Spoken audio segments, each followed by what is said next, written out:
Welcome back to Show Me the Nuggets. I'm Eduardo, producer of the podcast. Thank you for tuning in.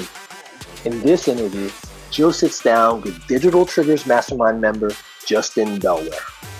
When Justin first started an agency, he struggled just to break even. Things began to turn around when he started to implement systems and processes that were proven in the real world.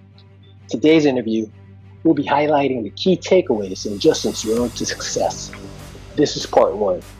Here we go. Let's talk about before the mastermind, like what your experience was. I know that you had some sales experience. What were you doing? And then we'll jump into the next step. I mean, I've always been a minded person. I've had a couple small businesses, always kind of hit the same level and never really got past it. And it was stuff that I wasn't passionate about, but I was good at, sales and marketing, things like that. And I just about 8 months before the mastermind came around, I decided to go ahead and follow my passion and dream of, owning a marketing agency and a, SEO agency and whatnot, and started doing that and struggled out the gate and kept struggling, not being able to really even make any profit, just enough to kind of cover the bills and break even. So when the lead gen mastermind came around, I know Digital Triggers always has great content, it's always good instruction. So I was like, I'm just gonna go ahead and do it. But I was like, at the time, because I wasn't making a lot of profit, it was like everything I had pretty much to do it. So if I was like, well, if I'm gonna do it, I gotta do it. I can't buy this and leave it in the box, you know? So, I just jumped into it and started going hard with it. And at the end of the day, it's a simple business model, and it works, and it's a value for everybody involved. So it's easy to get into full time and easy to just jump into and go hard with it. So let's step back a little bit. When you started doing client services before the mastermind, you were doing all kinds of stuff, right? Social, SEO, whatever. Right, whatever, right? If you could make a buck, if it was in the marketing wheelhouse, all right, all fair game, right? Sendwire, actually, mainly video. Okay. Sendwire, ranking videos for $200 a client or whatever else it is. Easy sell. Okay. And no specific verticals either, though, right? All over the freaking map. If you'll pay me, I'll do it for you. So obviously, when you're in those shoes, which a lot of you guys have been in, right? Just no solidified product or a bunch of different things you can sell, no real target market, it's everybody. It leaves you just sitting there what's next, right? Because there is no clear path. So I wanted to point that out and something that we've talked about before. So then you jumped in the mastermind. Do you know how long it took you to get your first sale or any stats like that, roughly? Yeah, I kind of procrastinated the first couple of weeks, just having that fear of actually doing it. I was on webinars and, going through the content, but I didn't actually do what I need to do and get started with it. That was back before the Fast Start too, as well. So that was a good addition this last quarter. And, after that, I started really getting into it that third week or so. It took me, I want to say it was like another 2 weeks or so before I got my first sales. And it was the worst time. It was New Year's, the week of New Year's, in between Christmas and New Year's. And that really helped to spur my confidence too. This is supposed to be the worst time of year to do that. And I'm getting a sale, and that first client's still with me. All my first clients are still with me. And once I got past that first barrier and got that first yes, I was like, wow, this is easy. And then when I saw their reaction to the leads coming in and the service, and I was like, this makes sense. It just makes sense. 100%. Hey, real quick, before we dive into the rest of this episode, real quick, I promise my team and I would like to personally thank you, our audience, yes, you listening right now, for all the amazing support that you guys have been giving the podcast. The growth has been just crazy, and I want you to know that we're super, super appreciative to you. So we've been trying to think of something cool that we could do to give back to our audience, to give back to you guys. And I think we've come up with something that's really, really unique. It's something that's special. So here's the thing. The team here at Digital Triggers, my own little team here, has decided that we're going to give away a gift pack that includes our top of the line resources to sell SEO, right? We know that so many of you guys out there are agencies. This is going to literally give you contracts, proposals, pitches, scripts that you guys can use, outreach templates. It's a pack of assets and collateral for anybody wanting to sell SEO services or marketing services to any type of business, not just local businesses. This has been used to land e-com deals, all kinds of deals out there. So if you didn't hear that, let me make it a little more clear. Okay, our Digital Triggers family is giving you some of the best of the content and the resources that we've ever put together, absolutely free, just for listening to the podcast. Okay, all that you have to do is go to digitaltriggers.io/gift pack. And you are good to go, folks. It is that simple. We'll make sure that this page is up and ready for you guys by the time this episode airs. And with that being said, let's get back to the episode. All right, that was all right. I think that went okay. So you said your first client is still on. Is that roofing or HVAC? HVAC. And do you mind sharing with everybody about his target monthly budget? He's at 5K now. He started off at 1,000, and he's at the end of the day, it's very easy for them to see the ROI. So it's having that conversation each month where it's like, well, hey, can you take more, or what else can you do? Or I've got extra, 20 calls, 50 calls, whatever else it is coming in. Can you take those? And they're like, yeah, no problem. What do you think that customer's average return has been? Average return is probably around 700%. I know 1 month he had 1,000% return. So he put in 3,600 and made $35,000 off of it. It was pretty crazy. So that's one of the great things too about HVAC, right? Is how fast it turns. Roofing can take longer, especially when their primary focus is re-roofs and they're cherry picking the deals and they're flushing the service calls down the toilet, right? They don't even do anything with them, right? They're like, oh yeah, we're 3 weeks out, and then somebody else calls with a huge leak, and they're like, yeah, we can be there today, right? Because they see it as an opportunity to upsell them, but they won't do it for everybody. They just cherry pick. So that's one thing that's very interesting with the HVAC side, is that they live and they breathe and they die by those service calls. And they understand that they are a service-based business and that the installs are icing on top of the cake. And they understand that they're going to get a lot of installs from service work. Roofers have the opposite fucking mentality. So just a little interesting note there. Obviously, to bring it back, the reason I think it's important is because they can collapse those numbers and they can show the return so quickly, right? And if you're able to get them to commit to showing you those numbers, right?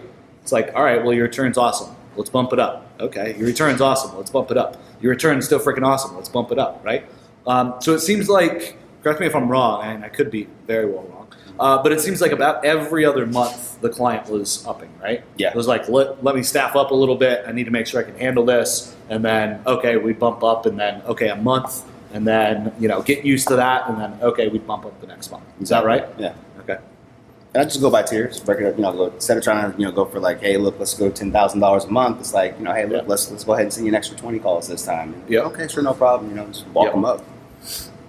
As you look at that customer versus your other best customers, let's say, the ones that have retained the longest, do you see any common traits? Do you see any commonalities? Do you see something that's the same between your best prospects or your best customers? Yeah, absolutely. It comes down to the guys who understand marketing to the extent they know they have to market their business. You have the old school contractors from the Yellow Pages, and they have the ABC, AC repair, because they're number one, so they get all the calls. And they wish that everything was still like that nowadays, and it's not. And they're still kind of stuck in that mentality. And then you also have the other guys, who maybe cheap or for whatever reason, they have that, limiting belief where they don't want to pay for marketing, or they don't understand what we do, or they don't appreciate it for whatever reason.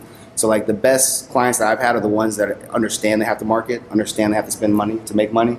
And, the conversation from there is just easy. It's a conversation versus a sale. Okay. So would you say then you can tell a lot of times when you're doing the consult if this could potentially be a really good customer, if it's, I don't even really want to deal with it? Yeah, definitely. I try not to prejudge too on the other side of that token too, because you never know once you get the person in the door and they see some calls, and they definitely switch their attitude too.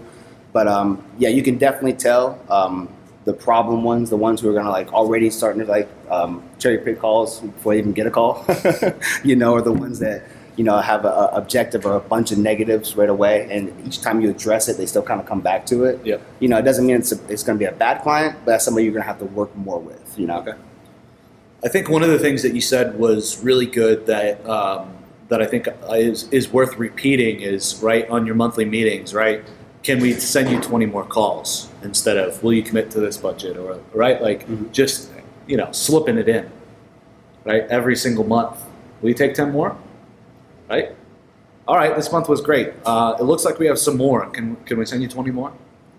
Right? And it can be that subtle of an upsell, right? Versus, all right, can we move your marketing budget to $7,000 a month, please? Right? So that was something that I picked up. That was really good. Absolutely. How many retained clients do you have right now? Right now, Current clients, active current clients, 14. Okay. And in the first mastermind, the last session, we were at 90 days. So you did 12 sales in 90 days, right? Mm-hmm. Basically, you've built a six-figure business from 12 to 14 clients. Yeah, exactly. And just focusing more on the upsell as well as, getting new prospects. And you lose, a couple people here and there fall off. I had that one bad client that was a headache too as well. It just happens. There's going to be an attrition, but I focus on the relationship building and really keeping that client long term. Yep. So the reason that I spelled that out and probably made Justin uncomfortable was because I think that's important, right? A lot of people, like, their first initial goal when they're not thinking crazy and making themselves sick and nauseous, like I talked about earlier this morning with their big fucking goal, is six figures, right? Netting six figures or taking home six figures. And not to say that, you don't have any expenses, right? But fulfillment is obviously, in any business, the biggest expense. Fair enough? So I think that's most people's like entry goal when they get into this business, and that's why I wanted to kind of peel back the curtain a little bit specifically with that. So I mean, basically in 90 days, six-figure business, I mean, by all means, it hasn't been all roses and butterflies, right? Right. So let's switch up the story a little bit and let's talk about, or kind of the angle a little bit. Let's talk about like some learning experiences for you, right? I know that from last quarter to this quarter, you've had some shakeups, and by all means, like, things are still going very, very well, and you continue to grow. But it's business isn't always butterflies and rainbows, right? I mean, let's face it. So as you look back over the last quarter, what are some of the big learning curves or the big gotchas that we could share with people to watch out for? I mean, I would definitely say, have that relationship and talking to the client, versus like the sale and always trying to sell them, and having a sales conversation versus having a regular conversation. That was the big thing that I learned. Once I started like having a more relaxed conversation with even prospects or clients, the whole dynamic of the relationship changes. Yeah. So that'd be number one. Number two, like pre-qualifying, like when you're talking, don't just accept anybody, like have them earn it a little bit, going back to the, do you have good reviews? Are you going to take care of the customers? Things of that nature. Have them qualify with you just as much as you're qualifying them.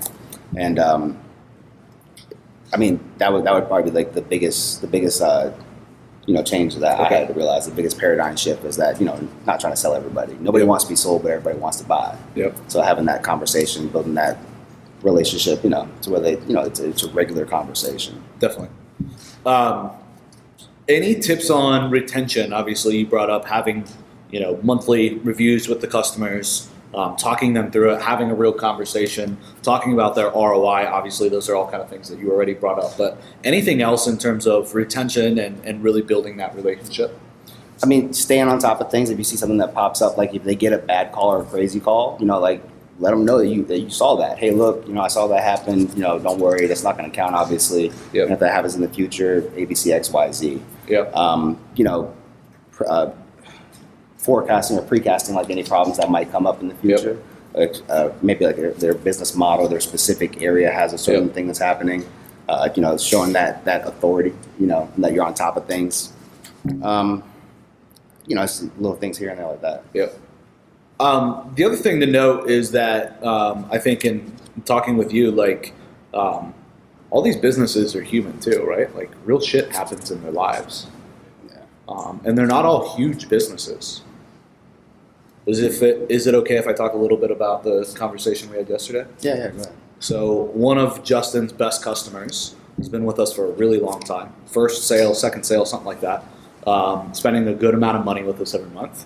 And his top service guy was selling like $100,000 a month for him, doing like $100,000 a month for him, selling a bunch too, and the guy died on the job, right? Like, hey, can you please, like, lower my volume for the month? Like, I can't do anything with it. So make sure that you know like what's happening, right, and why, so that you don't become insensitive to it, right? I think that says a lot about you building rapport with the customer, right? You could have, or maybe some people in here, maybe even me, right? If I didn't have that relationship and they said, "Can I pause?" I would have been like, "No, you can't fucking pause. Like, keep it going or cancel," right? Like, you know what I mean? I could have just been blunt with them, right? And not really understood why they're asking the question that they're asking, right? So build that relationship. The same client at a point in time earlier, right, was having issues with answering the phone. I think they had to fire the receptionist, and they had a time where he was like taking the calls and trying to train somebody, right? And it's like, can you tone down the calls a little bit for me, please, so I can like get business under control, right? But all this coming from one of your best customers, if not the best customer, right? Yeah. So by all means, build a relationship, but know what's going on, right? And be willing to be flexible. It doesn't mean that you have to bend over and take it, so to speak, right? But be flexible, right? Can we lower your calls by 20% this month? And that'll really help you? Sure, no problem, man. Right? Like, it's not that big of a deal in the grand scheme of things. Look at how much revenue has been earned from that one customer.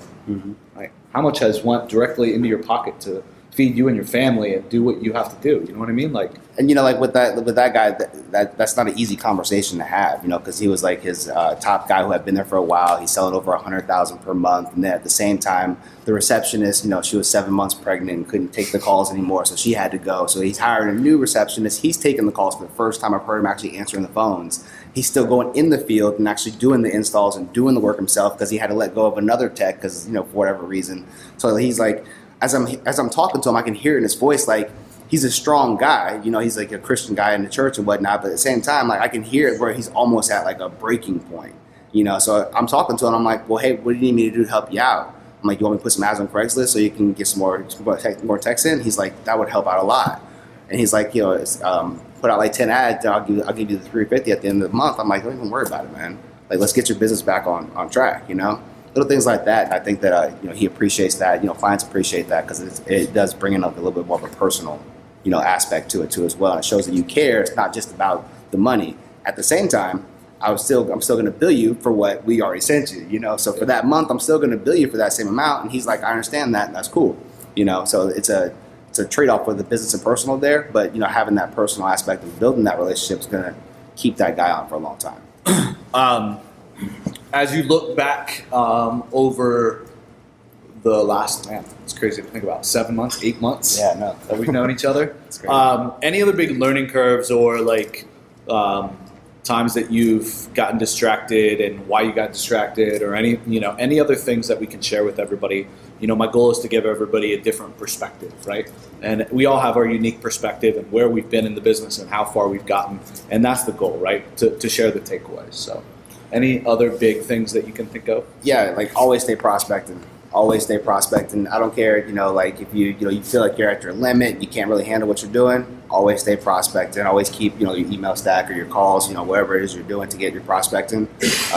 Always stay prospecting, because it happened like twice where I was relying just on cold email, and the email provider, the quick mail, for whatever reason wasn't working, or it wasn't working right. It wasn't sending out the emails at the right time, or it was like delayed or stopped for a couple of days. And I felt that, not only in, what I'm doing in the day and what I'm not doing, like having those conversations, but also in the pocket too as well, Sure. And then also, have multiple clients in one city. Like, even though I have that one big client in that one city for HVAC, I still have 2 other small ones that I'm trying to build up to as well. At the end of the day, you never know what, a person's going to say and do, and what's going to happen next month. And I don't want to rely on anybody else for my income. So I'm going to have that 2 or 3 contractors in one territory if possible, and constantly prospecting. Even if you already have the territory where you have a contractor in is already full, I'm still going to follow up with him once every couple weeks or once a month to keep myself and my business fresh on his mind. So when I do need him, we still have that relationship. I'm not just calling you out of the blue 4 months later. That'd be another good tip. Have fun. That's the main thing. Like, have fun. If you guys are, sound like a robot, or if you guys are like, oh man, I got to get on the phone, this sucks, then the person's going to hear that, in your voice. So make sure you're having fun, listen to music, take breaks throughout the day. enjoy what you're doing, enjoy the process. Like when you're prospecting and going through and making the calls, like is it something you want to be doing at that time? No. But if you don't enjoy that process, then when you get that client or you get somebody who is a good prospect on the phone, you're probably not going to come through in your best voice and your best self. So have fun with the process. That's something else I would definitely. That's probably the most important thing, actually. Is enjoying the process, enjoying the building up. You don't go from 0 to 10 clients overnight. You go from 1 to 3 to Yeah. So. Any tips on the enjoying the process? Anything that's worked for you? Like, is it like the creating the habit has been really important for you, and that's like helping you enjoy it because it's like what you need to do, or like what's helped you enjoy the process? What's helped you in good spirit? You know what I mean? Like, What are the takeaways there for you? Scheduling. Like I'll be a little creative with my schedule sometimes and do something for myself, during the daytime, like in the middle of the day when I know I need to be on the phone, and in my head I'm like, you got to be on the phone. What are you doing? It's 12 o'clock. You can't not be on the phone. And I'm like, you want to know what? I'm going to go for, a walk for 30 minutes, or I'm going to go just get lunch when I don't normally go leave and get lunch during the daytime. That's one thing I definitely do. I take multiple breaks throughout the day instead of taking like an hour for lunch. I'll take like a 15-minute break here, 15-minute break there. I like music, so listening to music and getting hyped up. Something like sometimes I'll just take 10 minutes and just listen to music and just get re-hyped up again. Watch a webinar. Same with you guys, or just think about, okay, boom, what's my end goal here? Why am I doing this? Reminding myself of that.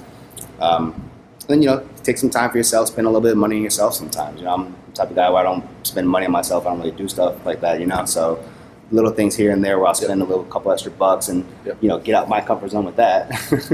And, that's definitely helped out a lot too. 100%.